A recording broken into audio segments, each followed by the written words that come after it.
Welcome to the Learning Pines YouTube. We hope this video helps. You begin by verifying essentials: Aadhaar, working mobile number, and a payment method. Once done, make sure your phone supports Airtel 5G and the SIM slot is empty. This avoids activation delays. Next, open the Airtel Thanks app or dial the UST to choose the 349 unlimited data plan. This step triggers provisioning.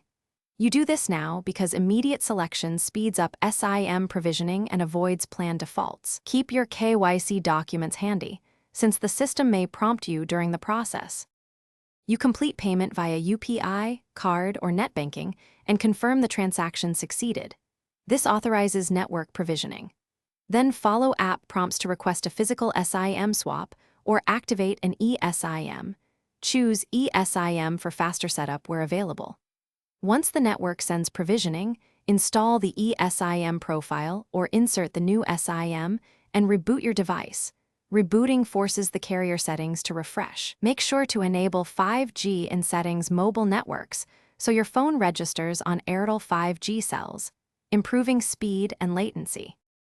You verify service by loading a web page and running a quick speed test. Watch the network icon for 5G to confirm registration. If data is absent or 5G doesn't appear, first toggle airplane mode, then reboot. If still no luck, reset network settings to clear stale profiles. If problems persist, contact Airtel support and provide your recharge transaction ID and SIM ICSID.